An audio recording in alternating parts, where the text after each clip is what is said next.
Hola a todos et bienvenue dans cette nouvelle vidéo où on va parler de Historia de Al-Andalus. Alors, Al-Andalus, qu'est-ce que c'est? Quand est-ce que ça a commencé? Qu'est-ce que ça engendre en Espagne? C'est justement ce qu'on va voir dans cette vidéo. Alors, Al-Andalus déjà, ça va commencer dans les années 711, lorsque les musulmans, au commandement du général Tariq, vont décider d'envahir à partir du Maroc la péninsule ibérique, c'est-à-dire l'Espagne et le Portugal actuel. Al-Andalus, c'est le nom qu'on va donner donc à ce nouveau territoire musulman conquis par les Arabes au niveau de la péninsule ibérique. Alors très rapidement, le califat de Cordoba va justement prendre un petit peu d'ampleur et de territoire au niveau de l'Espagne et du Portugal actuel. Ce qui a donné donc 4 royaumes au niveau de la péninsule. El Reino de León, El Reino de Pamplona, El Reino de Catalunya et para terminar, Al-Andalus, el califato de Cordoba. Alors, Al-Andalus, qu'est-ce que ça veut dire? Al-Andalus veut dire Tierra de los Vandalos en arabe, c'est-à-dire la terre des Vandales. On va l'appeler comme ça puisqu'on va dire que les Arabes vont justement avoir volé le territoire de la péninsule ibérique.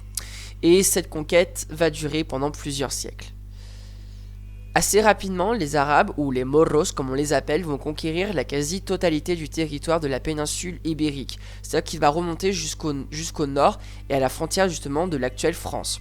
Il va rester donc le royaume de Léon, de Pampelune et de la Catalogne actuelle. Le reste va devenir donc Al-Andalus. Al-Andalus, il faut vraiment comprendre que c'est le territoire musulman dans la péninsule ibérique. Le reste des royaumes, eux, vont être catholiques. C'est en 1031 que les catholiques vont décider de commencer ce qu'on appelle la Reconquista, la reconquête. La reconquête va commencer en 1031 et les catholiques vont justement récupérer le territoire en commençant par le nord. C'est-à-dire que le dernier territoire envahi par les musulmans vont être récupérés par les catholiques. C'est ce qu'on appelle la reconquête. Alors ça va pas se faire en un jour, ça va prendre plusieurs siècles, plusieurs années. Au niveau d'Al-Andalus, on va avoir 3 grandes familles, 3 dynasties qui vont se succéder, les Omeyyas, Almohades et Nassarias. Et chaque dynastie va choisir une capitale. La toute première capitale qu'on lui connaît, c'est Cordoba, Cordoue, qui sera capitale d'Al-Andalus de 756 à 1031. Alors Cordoue, c'est vraiment là où on a el legado, l'héritage pur de cette passage de l'histoire d'Al-Andalus, notamment avec la mosquée et la cathédrale de Cordoue, qui est un joyau de l'architecture. En 1031, donc le début de la reconquête, et à partir de ce moment-là, donc Al-Andalus en fait va se diviser en ce qu'on appelle des taïfas, c'est-à-dire des régions. Ça va être beaucoup plus pratique de gérer Al-Andalus politiquement parlant à ce niveau-là, et c'est pour ça qu'ils vont choisir en 1031 de changer de système politique en mettant un système de taïfas, de régions. En 1031, toujours, l'Andalus va commencer à s'affaiblir, debilitarse. Et à partir du moment où il y a cette diminution du territoire, les musulmans vont appeler en renfort des musulmans venus du Nord-Afrique.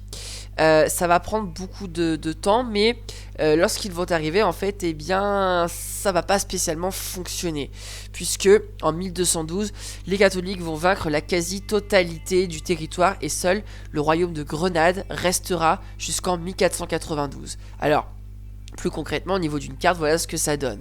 On va avoir la création du Portugal, qui va devenir vraiment un royaume à part entière. On va avoir le royaume de Castille et Léon, le royaume de Navarre, et la couronne d'Aragon avec les îles Baléares, et justement ce petit territoire de Al-Andalus, ce dernier territoire d'Al-Andalus qu'on appellera le royaume de Grenade.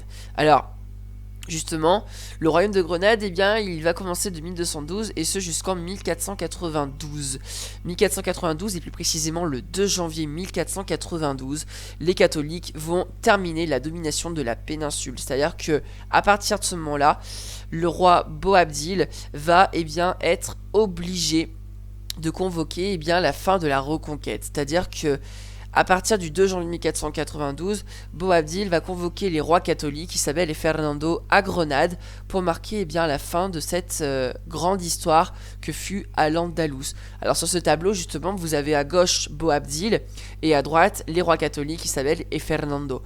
Boabdil a dans sa main une clé, una llave. Cette clé est en fait la clé de Grenade.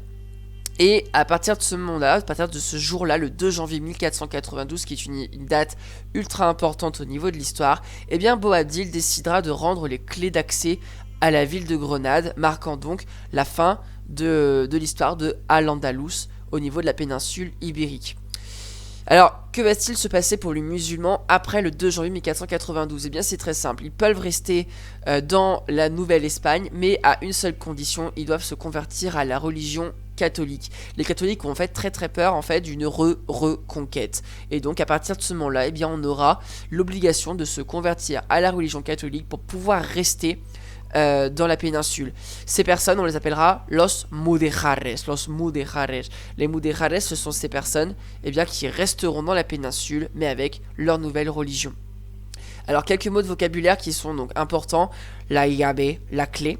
La llave avec 2 L. El territorio avec 2 R. Vencer, vaincre. Perder, perdre. El reino, un royaume. Un país, un pays avec un accent sur le i. Un rey, un roi. Una reina, une reine, et un siglo, un siècle. Voilà, c'est la fin de cette vidéo historique. J'espère que vous aurez mieux compris donc cette période de l'histoire de Al-Andalus, et ainsi donc mieux comprendre les dates clés et mieux appréhender le vocabulaire. Je vous remercie pour avoir suivi cette vidéo. N'hésitez pas à vous abonner et à activer les notifications pour avoir l'alerte des futures vidéos. Et moi je vous dis hasta luego.